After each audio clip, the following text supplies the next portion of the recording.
breezy today.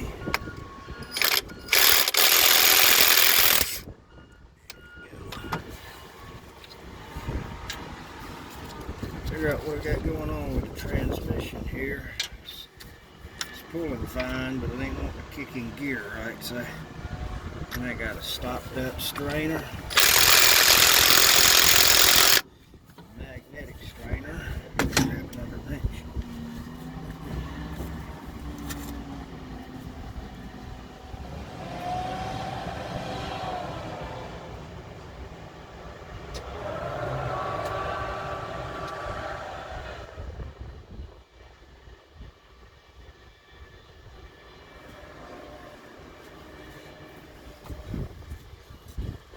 Probably couldn't get that lucky. I didn't think so.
Let's see here. Yeah. There we go.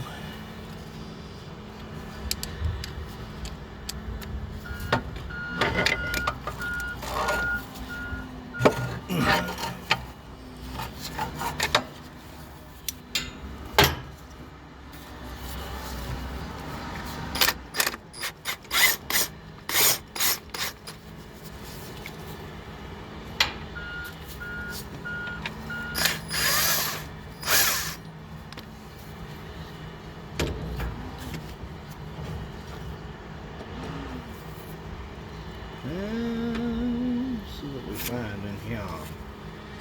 See what's in here.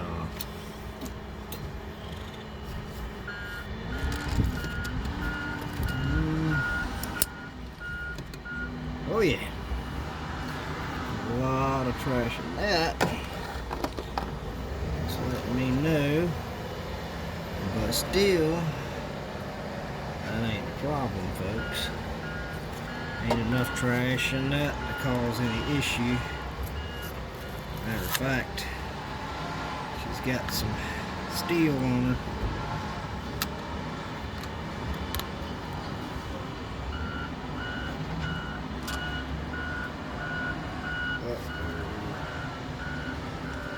See that?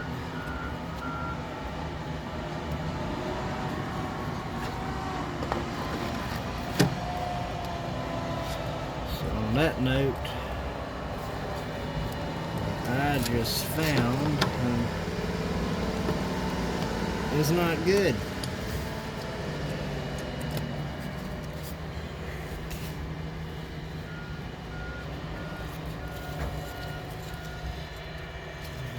Anybody works on transmissions knows what that is.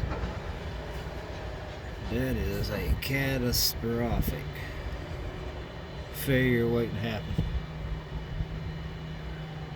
One of the planetary gears, I'm pretty sure, in the transmission side has failed. You can see this little line right here.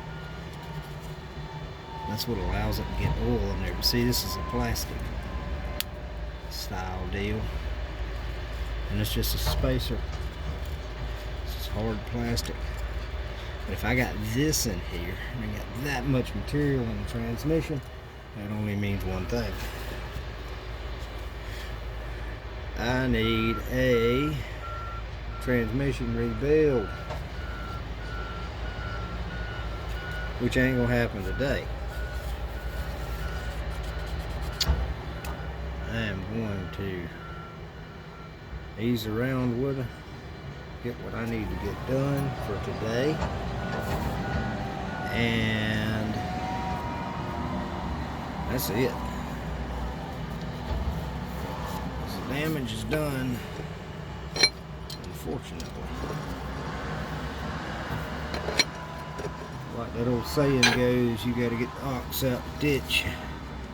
Today, the ox is in the ditch. He must come out.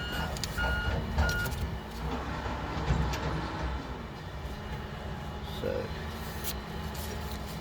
if I do have catastrophic failure, ain't gonna hurt nothing, because I know this transmission here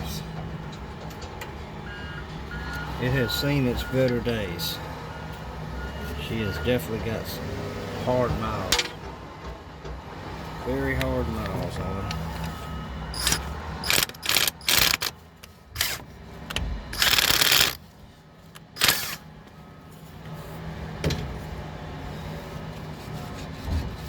Somebody else's design on here. I gotta shift this plate till I get it back. Somebody put some 7/16 bolts where 3/8 is supposed to go, because they ripped threads out of his housing at one point in time and retapped it. So what they did is you got bigger holes on one side, then you do the other, which was a smart move. I would have done the same thing.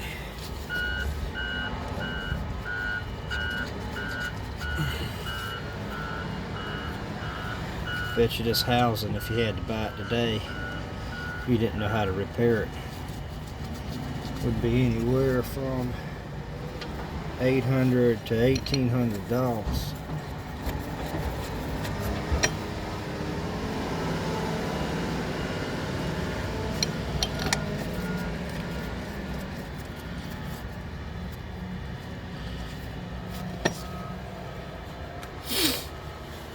Kind of figuring though some of the noises I've been hearing in this thing with the transmission. You can actually hear it in the videos I posted, but you can hear some of these noises this thing's making and tell that it's got a lot of transmission torque converter wear.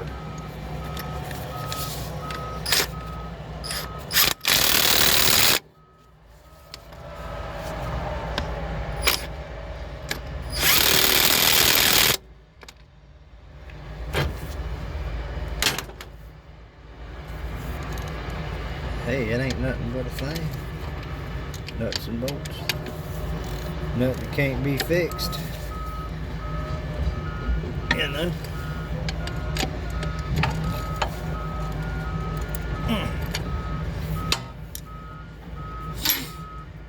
It's one thing I can honestly say. Something that a lot of people don't do, and they should. They give up on their mechanical talents. They have them, but they don't care to use them. Just say, I can't fix it, I can't work on anything. Well, if you would watch some videos on how to take something apart, learn your wrench sizes, and use the common sense side and ask questions, you could learn it. And at the end of the day, you can work on your own stuff and save a ton of money, instead of watching a television screen. Or I guess what I'm trying to say is, if you want to pursue something and be successful at it, you got to know what kind of animal you're dealing with. A lot of these shops you go to on the truck side and on the equipment side, if you take a piece of equipment, tool, and you don't know parts from pieces, then more than likely, if it's a shady shop, they're going to say they replace things that they never replaced. They're going to have names for things that you wouldn't know because you don't understand the aspect of it. It's always better to get into something that you know versus something you have no idea then you won't get surprised if something fails. Then you'll know exactly how much money it's supposed to cost. And then you'll know how much time it takes to do it, if you don't feel like fooling with it. But if you don't try, you'll never succeed in doing anything with a wrench if you don't try.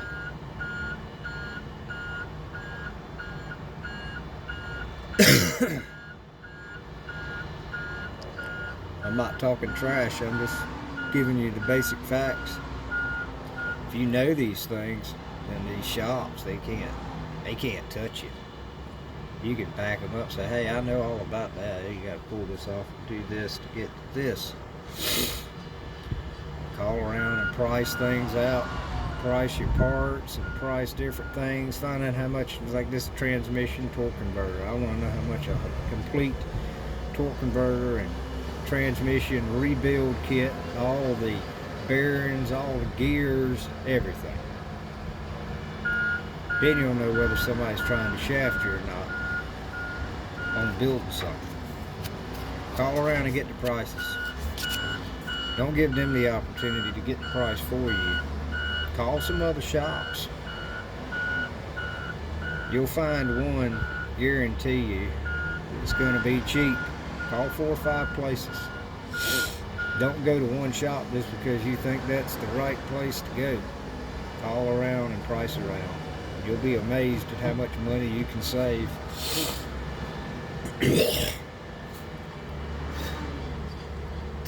Shopping around. Because I can tell you this much now. Caterpillar has went to hell in a handbasket. I know a job right now that they've been out to, and they have worked on the same manifold and turbo 5 times. This is on a 1400 horsepower C32, an engine I used to work on a good bit. But the thing is, they're not sending the top-notch mechanic out. They're sending a young employee. There's nothing wrong with that, but he's young and he's dumb. They bring him out in that big old nice service truck with a laptop computer and a handful of wrenches, and they charge you $4 a mile and $150 some, maybe more an hour. They've done this job 5 times and can't get it right. They put a new manifold on, they put a new turbo on. Guy puts half the parts back on. It's got spacers and nuts packed on it where the original bolt should have been. He's lost those. I mean, just because you go to the dealer doesn't mean you're going to get a quality part. You're not going to get a quality repair. By no means. By no means. They are supposed to warranty it. But in this situation here,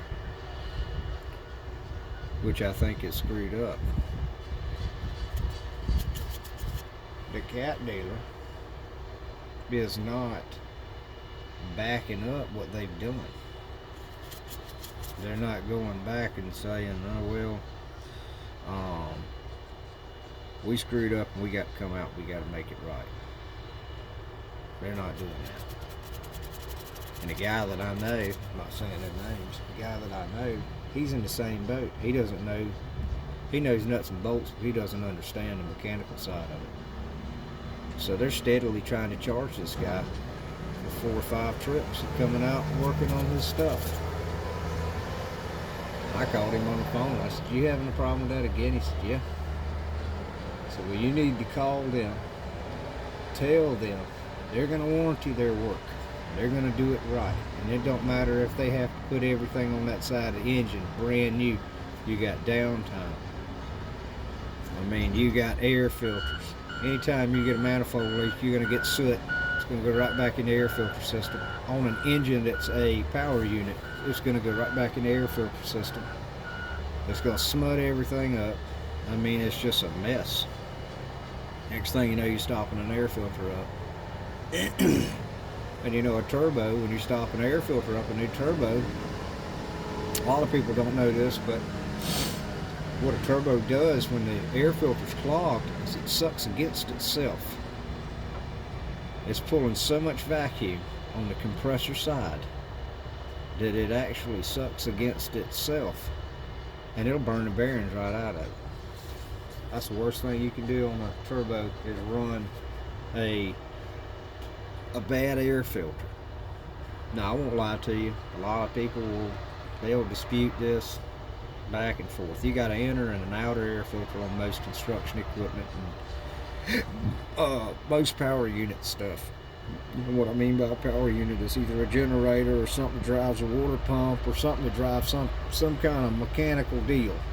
Could be a chipper. But you got an inner and an outer filter. And that inner and outer filter, that outer filter, you don't have to replace it every time. The cat dealer will tell you, yo, you got to replace it. I blow them out. The outer filter, I will blow it out. The inner filter, I won't blow it out. Never done that. But I'll blow that outer filter out 4 or 5 times before I change both of them, inner and outer filter. See, like this old Caterpillar stuff, it used to bolt in. You used to have to take a set of nuts loose on the inside, and sometimes they had a bolt that went slam through, and you'd have to hold the bolt on the back side. I'm talking about a pain in the ass to change the air filters out. Now they making a universal kit that you just have a sliding air filter now if you want to buy that kit. But just blow them out. Now they've made these new filters that seem like a honeycomb shape to where you can't blow them out. It's just they're just designed different for airflow to go through them. I know somebody out there knows what I'm talking about. I know a lot of these newer tractors, a lot of these newer stuff, tier 3 and tier 4 emissions bullshit junk.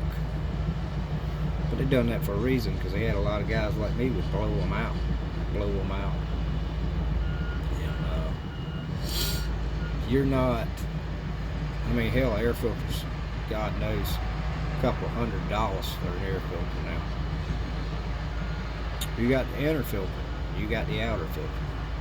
You always blow from the inside out of an air filter, outer air filter. Blow from the inside out. You don't ever want to get one wet. But anyways, I'm just blabbering along.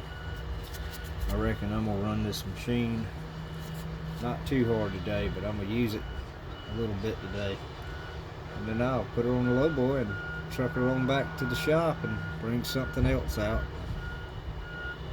But anyways, I'll catch y'all on the next trip.